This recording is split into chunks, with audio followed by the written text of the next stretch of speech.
In the process, they became Canada's folk heroes. So on this trip, we're traveling in the wake of the Voyageurs.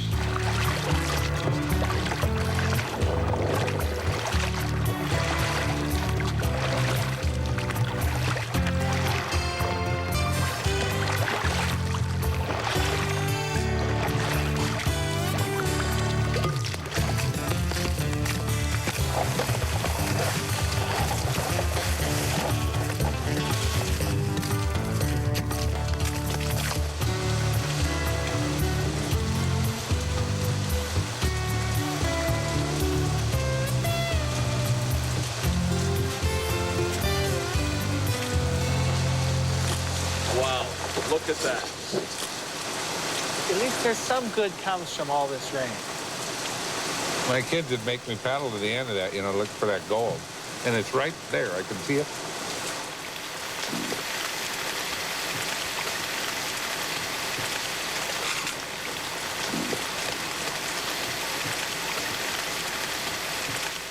That first night, the end of our rainbow was Fowl Island Camp on the U.S. side. Why are you carrying so much, Jeff? Are you just like pain or something? Oh, well, it's a good contrast to you, that's all. Hey. Well, that looks like home to me.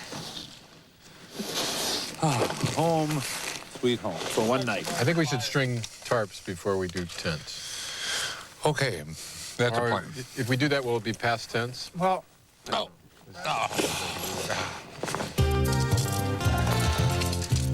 Yeah, just tie it off around the tree. Okay.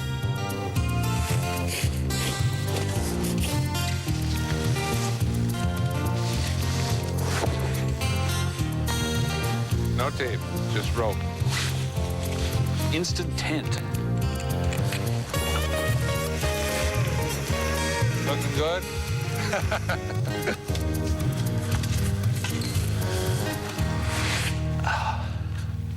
Little racquetball. You ported a chopping board? look, when are you going to stop being surprised at what we carry? The best thing about eating like this is we don't have to carry this stuff anymore. Yep, the packs get light very quickly. And do I understand we have some monster portages We only coming? have 2 left. Only have 2 portages left. but they total They do total 10 10 miles. That's true. You don't it's have to just tell me that. But only 2. Look at it God. that way. That's the spin. And just to put the day in perspective, here's a quote from explorer on 1826, and it was 7 at night, which is roughly about what time we have now. And he asked the men, don't you want to camp?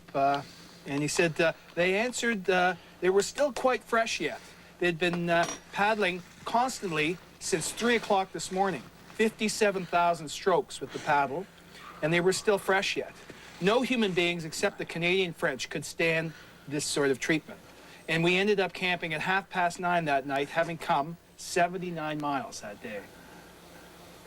So we're short a few here. I think we got another 70 miles to go. Let's pack it up and go. Go for it. Nah, I'll stay here.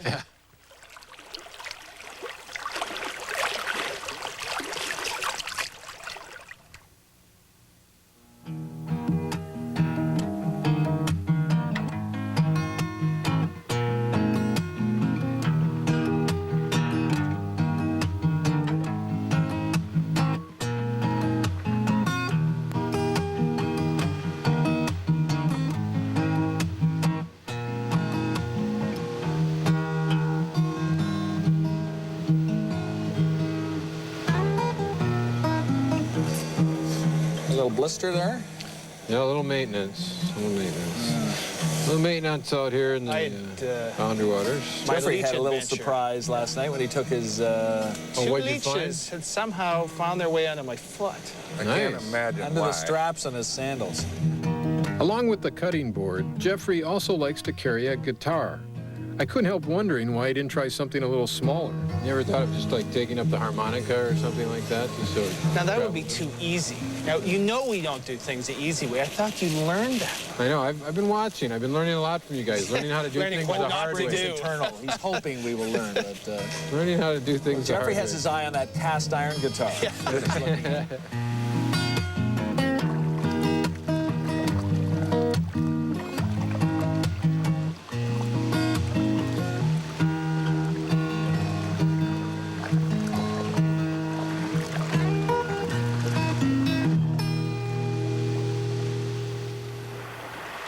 At the south end of Fowl Lake, there's a promontory called Goose Rock. David Thompson, the mapmaker, probably climbed this rock back in 1823, so it didn't take much arm twisting for us to climb it too. Okay. Thompson was responsible for surveying much of the U.S.-Canadian boundary.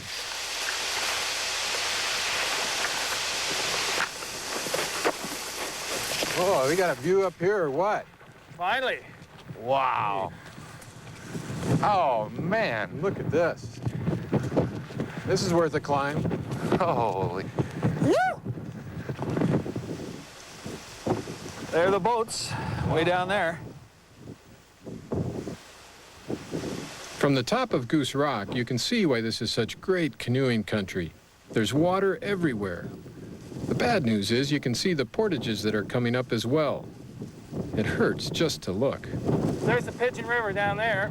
You can just see it. That's about where the portage comes out. Just So we're walking across that? Yeah, right Yeah. through here. There's only 2 more portages. Remember? Yeah. Keep telling me See, that. I think you're getting the hang of that now. Well, welcome to Portage Most Foul.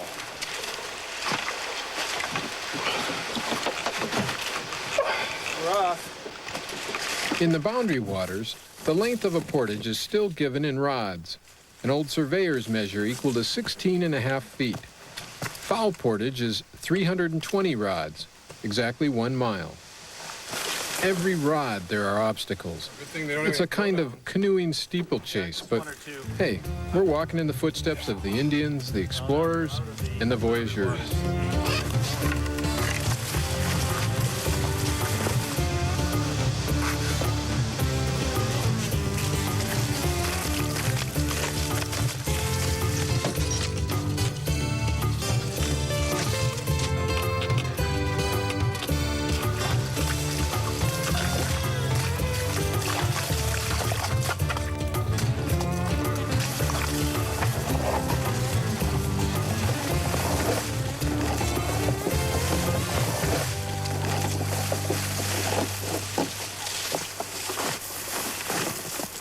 Mud. I love mud. Ready to rock here, Tom? Okay, doke. Next stop, Partridge Falls. Got it. We've left the border lakes behind. In front of us, 8 miles down the meandering Pigeon River before we reach our next camp at Partridge Falls.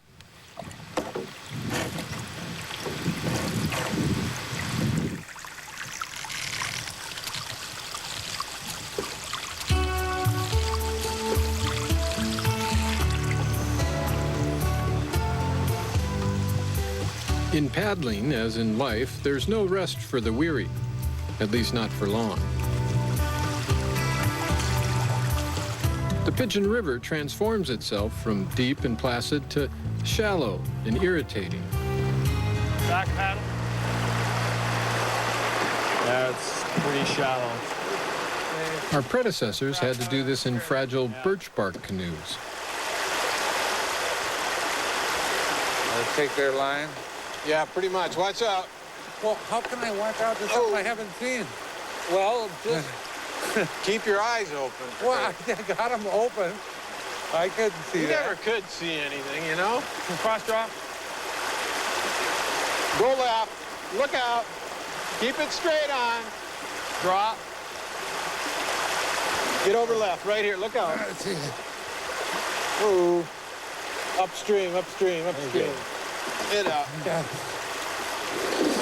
The water's freezing, the rocks are slippery. At every step, I have visions of a twisted ankle and a cold bath. You imagine doing this with moccasins on? Sandals are close enough, I think. And so our second day ends with another hike, not just on the portage, but down the middle of the river, too. Well, all I can say about today is what doesn't kill you makes you stronger, right? You're getting the idea. I'm feeling stronger. Today, I'm sure I dropped 10 pounds. On your foot. Even though it's hard, there's still a basic satisfaction there just from, I mean, everything's so simple. You're traveling, you're carrying your gear, you eat, life is fairly uncomplicated. I mean, we talk about why we do the trips and why, because it is hard. I mean, you know, where you get wet and it is tiring. There's no doubt about that. But I sort of was thinking that our minds and our consciousness are in the late 20th century, but our bodies evolved over thousands of years. So there's something in there that draws us back to a more primitive existence. That's why I think that so many people feel that pull to come out to the wilderness.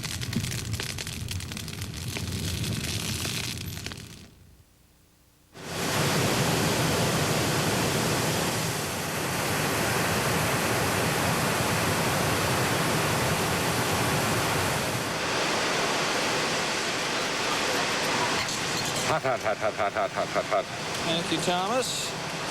You get a job anytime at my house washing dishes. There's always an opening. As we break camp, my brother Tommy reveals that the Peak brothers aren't the only ones with excess equipment in their packs. What's next? You ready to go? I never got a chance to wear these. That's good. Phew, that's a blessing.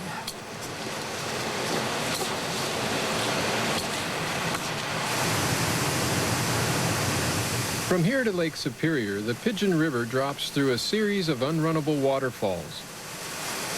Instead of doing a dozen short portages, native travelers created the Grand Portage, one of the longest in North America. 8.5 miles of mud and misery. Take us just up here, I think. We've reached the head of the Grand Portage, once the site of Fort Charlotte, a fur trading post now gone. From here, the Voyageurs carried 90-pound bales of fur, typically 2 to a man, over to Lake Superior. I'm the authorized flag bearer. Roll it up until we reach the lake. Oh, man, is this muck? Okay, just carry those up there, Tom. Thanks. Okay, I want to be behind you. good plan.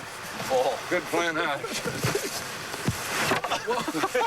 It's slippery. It's very slippery. Yeah. So on belay. It's right under. On belay. Allez-y. Allez-y. Portaging. Voyageurs. This is just a short one, right? Yeah. Yeah. Just keep saying that. Just don't all stop till the day trail ends. long. Okay. When you see a very big lake, stop.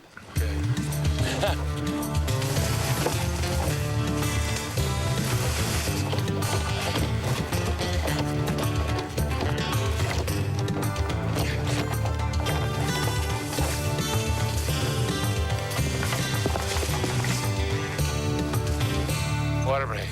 That's the highest point of the trail right here. We are? 1,300 feet. Can we ski from here or anything?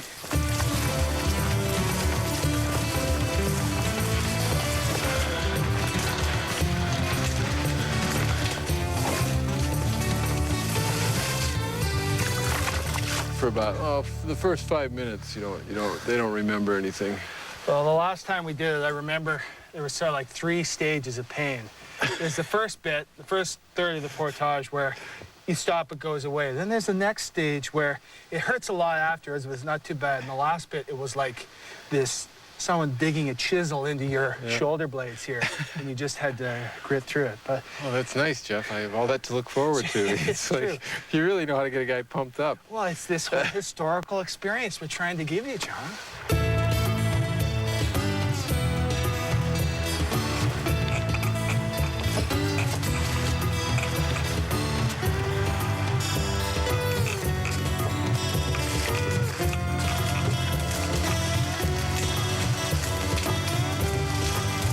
Driving the chisel down into your shoulder blades. Pleasant, huh? But it's great this has been preserved, though. You know, face it, it's like 6 feet wide at the most through this huge forest that remains alive. It's like a ribbon of history stretching through the forest.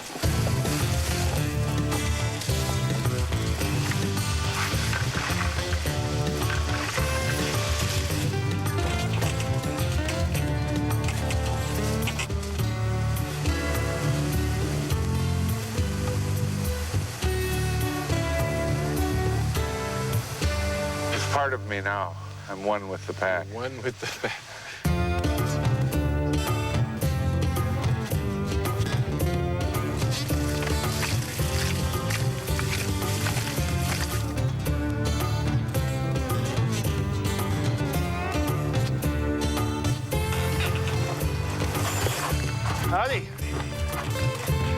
Bonjour. We get in free if we bring our own canoe, right? A mere 6 hours of torture to get to the now reconstructed Grand Portage trading post on Lake Superior. All right, Jeffrey. All right. Montreal, 2,000 miles that way. I'll bet that's cold. I am so glad to be Hold on, here. Tom. Now you are a voyageur.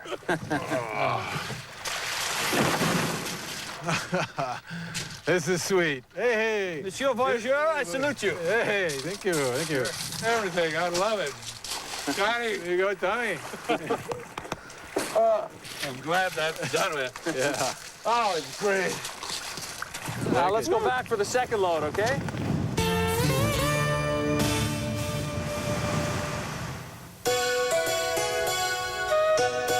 Just on the Canadian side of the borderline is Old Fort William, a reconstruction of another of the major staging posts of the fur trade. Here, the Voyageur canoes that paddled, as we have, to the edge of Lake Superior could be repaired and refurbished. My co-host, Annie Getchell, met with David Brown, who makes canoes today as they were made back then, from birch bark. Looks clean. When you lay it on the canoe, it's always laid in this fashion so that the canoe would be running this way. So if you hit a rock or something, if you try It's tearing not going it to that tear. way, well, try tearing it that way. It won't tear against the grain. No, but if you tear it the other way, Yeah. You, you'll notice it'll did go. I just write? No, Okay. this will just be used for part of a canoe, for the scallops, the decorative edge. But here it's really easy that way. The long way. Yeah. David told me how the native canoe builders laid birch bark strips on the ground and bent them up around a frame to form the outer skin of the canoe. The bark sheets were sewn together and sewn to the frame with the roots of spruce trees, then lined with thin planks split from cedar logs. So give it a good whack. I got to try splitting cedar for myself. Okay, now it's all the way in. I'll take the beetle. And you're going to use it as a lever, so you're going to sort of twist it. One hand up, this- one hand down. Yeah. This. Haha. And slide it ahead a little bit more now. Another twist. Okay, now you can take the furrow out. Watch your fingers in there. By pulling Cedar down, planks you not can only force lined the get canoe, split back into the thicker center. ones had another use. Ta-da. Ta-da. So now we need 54 of these to make ribs for the canoe. We're going to take a look at our steam box and Cauldrons. grab a rib. So I'll grab the rib. Pre-soaked in water and steam heated to 200 degrees, the cedar is surprisingly easy to bend. And it's got a natural spot there where it's going to kink a bit. This will go right in the very bow of the canoe because the very, very end of the canoe is quite pointed. So that'll fit right in. So that's probably tight enough. David has almost finished this 24-foot north canoe, so he let me help with some finishing touches. One of these is to lash the new ribs into the frame. So do you gather the spruce roots in the spring, like As for long birch as the bark? ground's thawed and there's a lot of moisture in it, you can do it at any time of the year. So what we're going to do is a lashing. This one? Yeah. The spruce roots have been peeled, split lengthwise, and soaked in water to soften them. We'll uncoil it so you can see how long it is. And what we're going to do is bind the gunnel together with the root. Twist at the same time. Yeah. And then it's going to cut the hole. Can I be your apprentice? Are you busy for the next 3 years? I'd love to do this. You want to make sure that it doesn't have any twists It in takes David about 10 weeks to make a canoe like this one, usually working alone. Did the native people, did they just do it all at once, like together as a group, or did they just one guy do it? Or? Well, there was usually a canoe builder within the group of natives within the tribe who would be in charge of building the canoes, and he would have been handed down the knowledge probably from his father. But they'd build it as a community, and they'd put the canoe together in probably 3 or 4 days only. So this will be the final step of the canoe. The sealing of the The seam. sealing of the seams. So this one's finished, but you can see at the end there's a root sticking out. Yeah, this is the most abrasion prone Is at the area, end. too. Yeah. So you take a little bit and I do it? you put it on the canoe, and then you have to lick your finger and then rub it in. Make sure your finger's wet, otherwise it's going to stick Right. and burn. And pitch was something that would probably have to be repaired almost every day. High maintenance. High maintenance, because the canoes flexing, moving, hitting things. Portaging was bad for canoes because they're flexing and they don't have the support of the water. You asked how long they would last? A bark canoe's life was short, a couple of summers at best. These ones are, let's say, history. This is why I think birch bark is so marvelous, is that it just goes back Into the earth. That's why there aren't many old birch bark canoes around.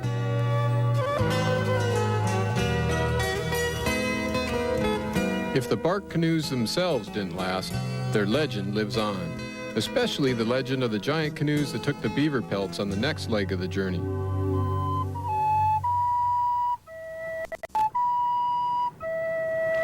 This could be the dawn of almost any summer's day in the 18th century.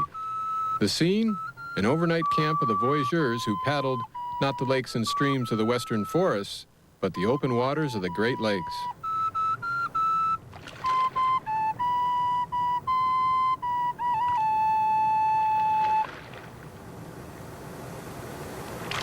Allez, tout le monde debout. Tout le monde debout. La journée commence. Allez les gars, on y va. On va commencer à faire le feu, puis après on va aller sur l'eau. Vous avez une bonne nuit? Oui. Ouais. Pas de These trop de débit? voyageurs are a group of amateur Canadian historians and canoe buffs, whose passion is recreating the voyageurs' way of life down to the smallest detail, like using flint and steel to start their morning fire.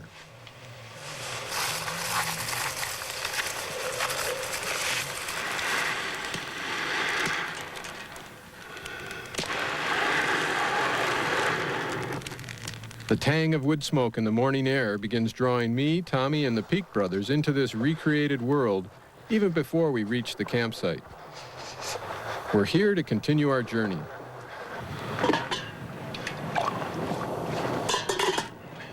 Bonjour. Hey. Good morning. You must be Peter. I am Peter I'm Laborde. John. This is Jeffrey Peak. Nice Michael Peak. Peter, hi, how are Nice you? to meet you. My brother Tommy. Bonjour, Peter. Bonjour. Welcome. Welcome to Lake Superior. The Montreal canoe we'll be paddling is a fiberglass replica of the bark original and longer than a school bus. Hey, we have some new recruits to help put this beast in the lake. Hey. Good. Hey, and just hand it down? What does this thing weigh anyway? About 600 pounds. What a monster.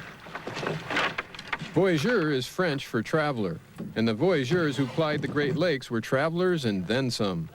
Carrying up to 4 tons of beaver pelts or trade goods in each Montreal canoe, they were, as Peter Laborde likes to say, the long-distance truck drivers of their day. All right, folks, ready to go? So watch Sean at the front. He's the avant.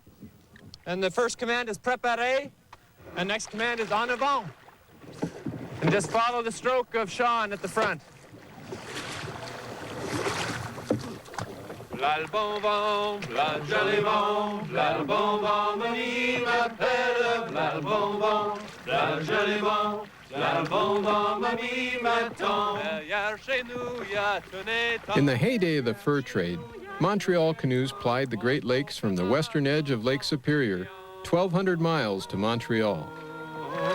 Our trip will cover just the very beginning of the journey, from Grand Portage to Thunder Bay. A typical Montreal canoe had a crew of 10 or more. At the bow is the Avant, on our boat, Sean Patterson. Behind him sit Chris Leach and Mark Wilson. The sole woman on board is Natasha Ducharme. The man who first got the group together is Jim Smithers, now retired from his university professorship. In the back of the boat, as befits our status, the Peaks and the Viehmans. Steering is the Gouvernail, Peter Laborde. Coming together originally for one trip, this Voyageur crew has now paddled together on many such expeditions, which explains why their paddles move in unison and mine doesn't. The Voyageur paddle stroke is short and fast, kept in time by singing, Natasha's special skill.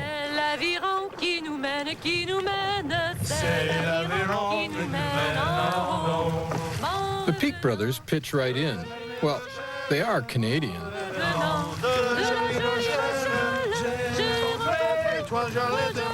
My brother Tommy fakes a few bars, but since I'm tone deaf, well, maybe that's why my paddle goes its own way. J'ai point choisi, mais j'ai pris la plus belle. J'ai point After a couple of hours on the water,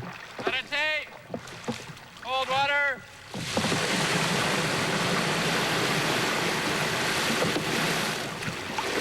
So we'll get out here and have a pipe break.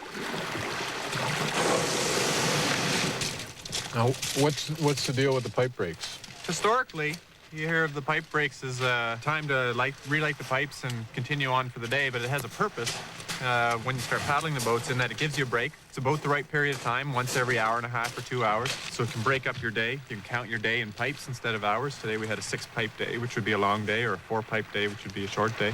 One of the brigade members would say allumer, which is light up. All right. It's the only word that they needed to drop the paddles and get out the pipes. Wouldn't take much prompting for a break. Well, these days they probably have a no smoking section in the canoe, I'm sure. Somewhere at the back. That's why you have a funny-shaped hat. Oh, really? Oh. Drop your pipe in there and it won't get broken. Really? Does that reflect upon certain... And then you put that on, and then this can...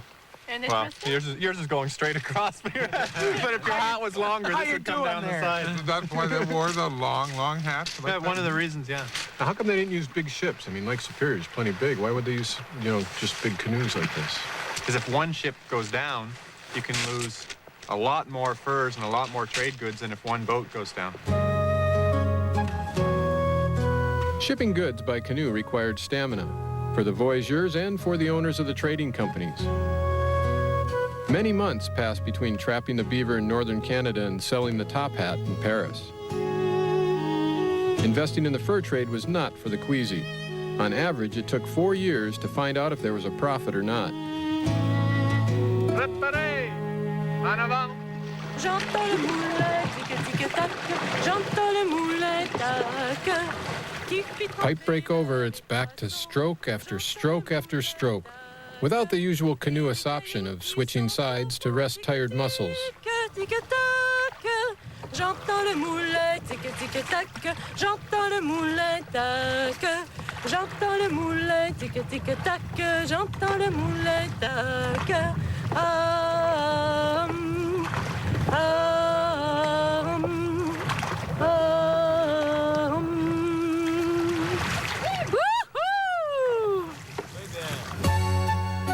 We end our day coming around Pigeon Point into a protected campsite called Hole in the Wall, a full 10 miles from our starting point. Well done, voyageurs. Thank you. First day. Successful day. So can you imagine the voyageurs had to unload all the stuff every day as well? All their fur packs, 4 tons worth out of the boat. A mountain of a man removes the... What was the guy's name? All right. Un, deux, trois, levez.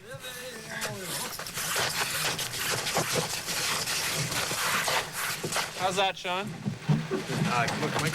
Now, would the voyageurs do this every night? Well, every night they had to take their boat out. Every night they had to set up camp, had to unload all their gear. Yeah, they slept mostly under the canoe, one form or the other. Huzzah! Huzzah! Woo! Is that a pretty long day, 10 miles for the... No, that would be probably the distance the voyageurs would do before the first pipe break. Oh, so like before breakfast they would do? Yeah, before breakfast even, yeah. Well, So, it wasn't too bad. No, it was good for us for our first day. I'm not complaining at all. We did very well. So here we are. These are almost done. Moccasin soup. Water. So how did our new voyageur enjoy the day today? The stroke is different, and that's setting me off a little. It's not any of the same. It's shorter. Everything's shorter. It's funny, without even a hard stroke, you really move along. I think the hardest thing was not being able to switch. I mean, Yeah. even if you don't, like, at least in a normal canoe, you have the option to switch. You know you Here, can. you know you can't. So the idea of switching becomes that much more So I saw you guys switch paddles in mid-stroke once. That was a good maneuver. It's a more social experience, though, isn't it? Yeah. When you're all Well, there's a together. definite division between the front and the Oh, back yeah. with the cargo in the back. Yeah, well, you And can't hear I that felt far. like you guys were at the first class section up Yeah, there, and yeah. I saw the hors d'oeuvres The going. class. Yeah, That's right. yeah. We were just steering. Yeah. And I think I sang more French words that I don't know what they mean. That's all right. That I ever have. Making up French words. That's good. That's for all the English people.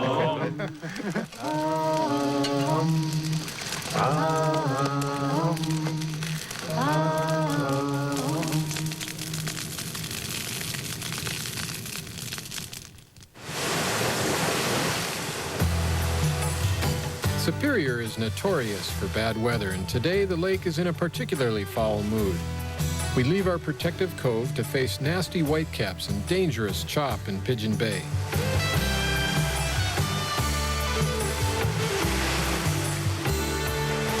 Soon we're battling nearly 6-foot waves and a 20-knot wind.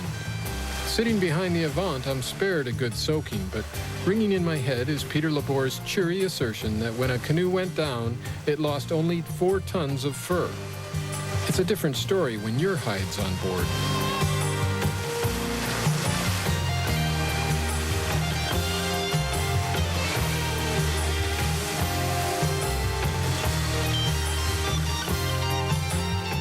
After an agonizing hour, we make it to shore. 1, 2, 3. Man, oh man. Every 10th stroke, I'd like hit nothing but air. When I got done, both of my hands went numb. And he said, "You're gripping the paddle too hard." And I said, "I know." I'm not letting go of this damn paddle. I don't want to go, let go. Just kicking right up there.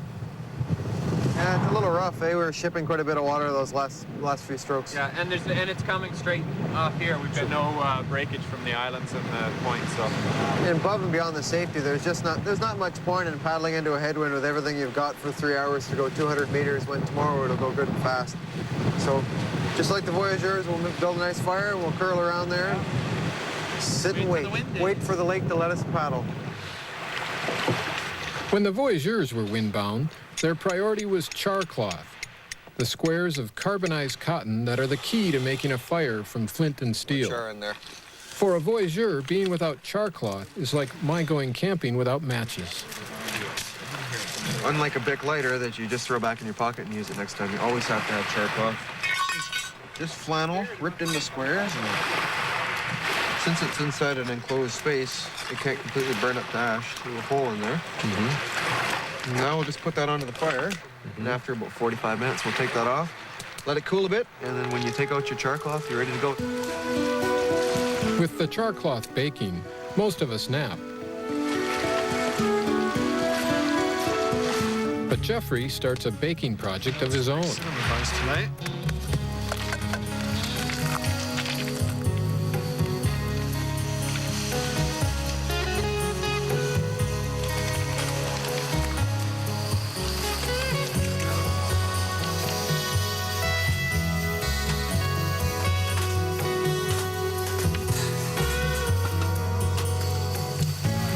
Yeah, it's clear right up, eh, there. No sooner are the buns in the oven than the weather clears.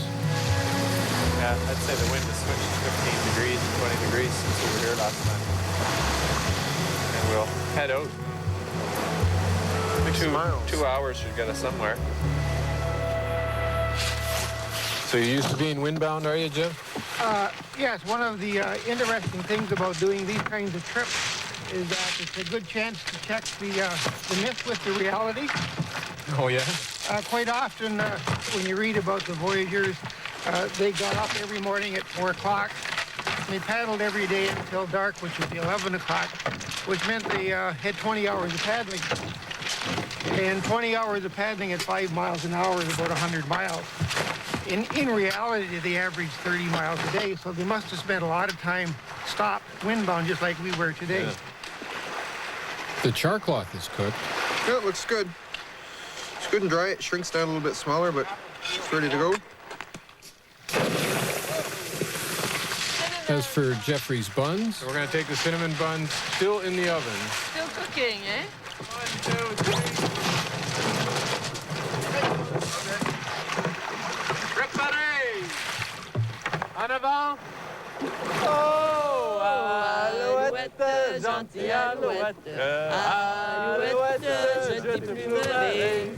Je te plumerai le dos. Je t'éplumerai le dos. Et le dos. Et le dos. Et les ailes. Et les ailes. Et le cou. Et le cou. Et le bec. Et le bec. Et la tête. Et la tête. Alouette. Alouette. Oh! Alouette, gentille alouette. Alouette, je te plumerai.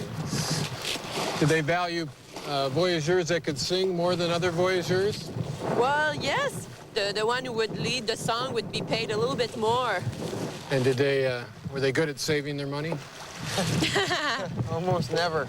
In fact, the gentlemen used to write each other's letters saying that, gracious, if all the voyageurs could get themselves out of debt, the company would be in ruin the next year. Because the men, that's sort of how things worked, is that you were paid so much money, but you could take whatever you like out of the company shops on credit. So if you kept yourself really good in debt, all of the money the company is paying you is going back into buying company goods. And that's always on a high profit margin. So in the big scheme of things, you're not really paid that much at all. The flag on our canoe is that of the Northwest Company, which in the 19th century was merged with the better-known Hudson's Bay Company. The fur trade involved many parts of Canadian society. Native Americans trapped the beaver, the voyageurs were French, while the bosses, the gentlemen, were Scottish and English.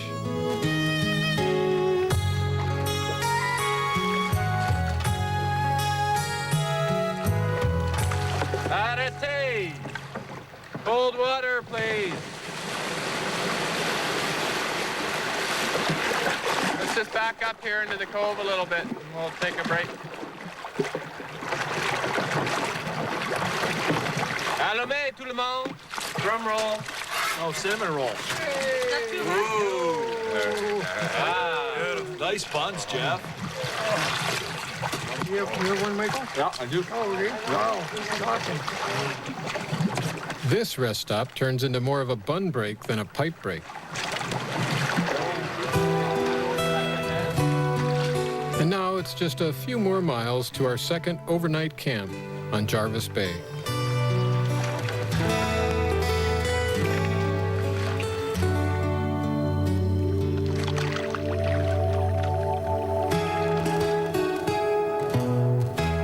The start of our third and last day on the lake. Préparez! En avant! Derrière chez nous, y a un étang, en roulant ma boule. Le fils du roi s'en va chassant, roulis, roulant ma boule, roulant, en roulant ma boule, roulant, en roulant ma boule, en roulant ma boule, roulant, en roulant ma boule. Le fils du roi. Now, even I'm joining in the singing, though it doesn't seem to do much for my paddling rhythm.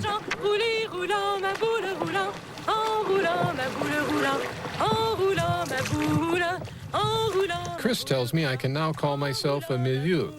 That's French for the guy stuck in the middle of the boat. The Voyager starts off as milieu, which is anybody behind Sean, all the way back to Peter. So, and these canoes, there's quite a few milieu. But pretty much the milieu are the backbone of the canoe. That's pretty much the grunts. After 5 or 6 years as a milieu, an experienced, reliable paddler could get promoted to where Sean sits in the bow, the avant, who's responsible for setting the pace and looking out for obstacles. After another 5-6 years of doing that, and the position becomes open, you'll move back to where Peter's sitting at the back, which is the gouvernail. And that's also more money, less work, and more responsibility.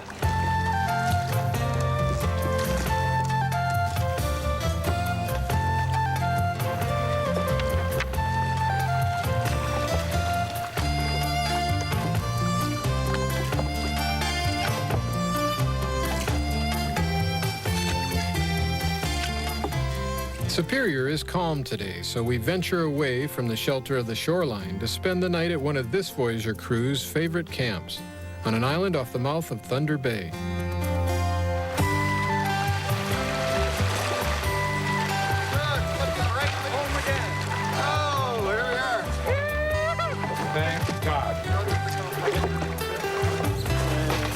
For me, my brother Tommy, and the Peaks, it's our last night as Voyageurs.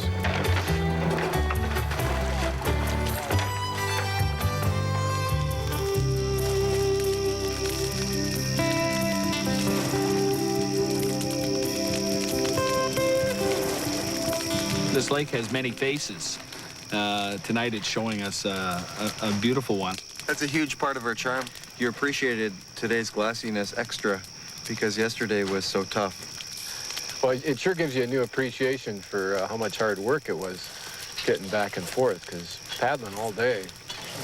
Everyone gets along really well when everyone paddles at the same stroke. Yeah. But actually, yes, John. I was meaning to talk to you guys about that. you were the only one in stroke, and everyone else is was out. upside down.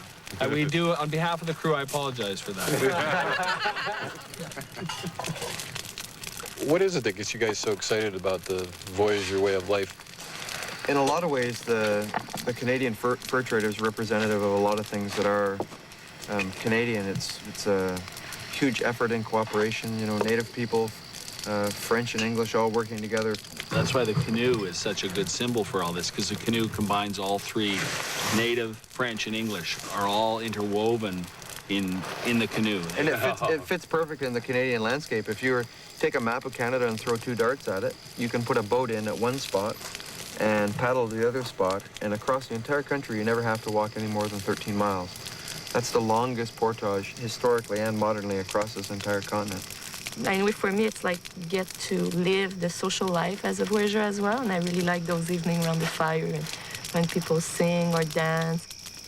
I feel it in my bones, so, and being out here on a night like this makes a very special place in your heart.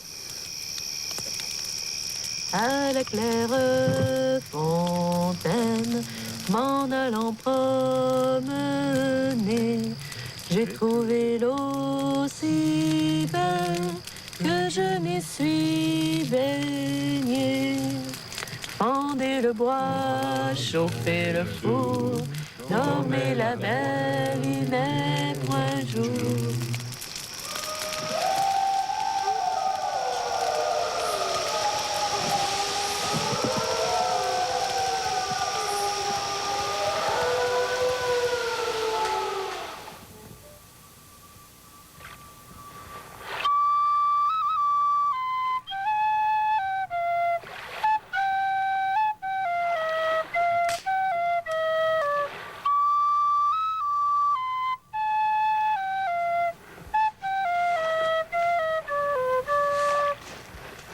Levez, levez, tout le monde, time to get up. We gotta get on the lake before the wind comes up. A good night sleeping under the canoe, dreaming of wolves and paddle strokes. I've come to appreciate how idyllic the Voyageur's life must have been, yet how exhausting it really was. Up before dawn, to bed long after sunset, and in between, miles and miles of endless blue.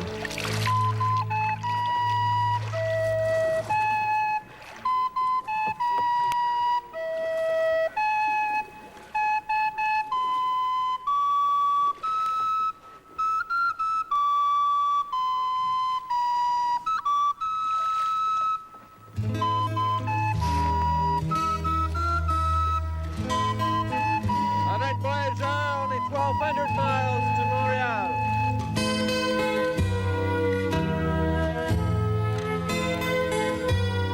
As Sean, Peter, and the others paddle into the morning calm, I thought of that Voyageur painting hanging back in my office, and I realized I'd never look at it quite the same way again. To learn more about Anyplace Wild and the great outdoors, check out PBS online at www.pbs.org.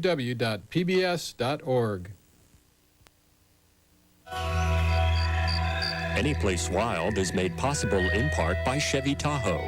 Next time you're having fun outdoors, make sure that Mother Nature has a good day too.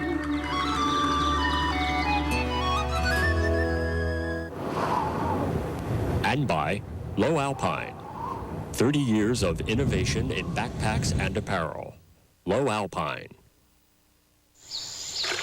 And LL Bean, providing sporting gear and apparel for people who love the outdoors for over 80 years.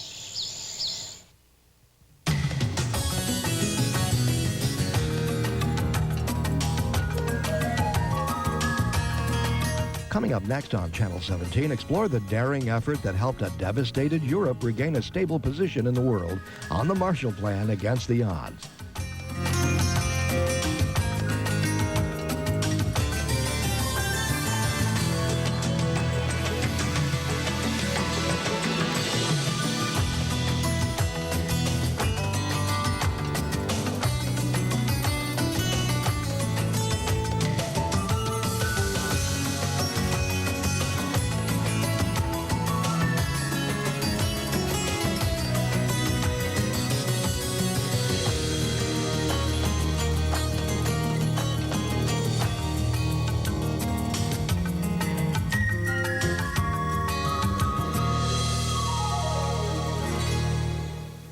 To order a video cassette of Anyplace Wild, call PBS Home Video at 1-800-828-4PBS.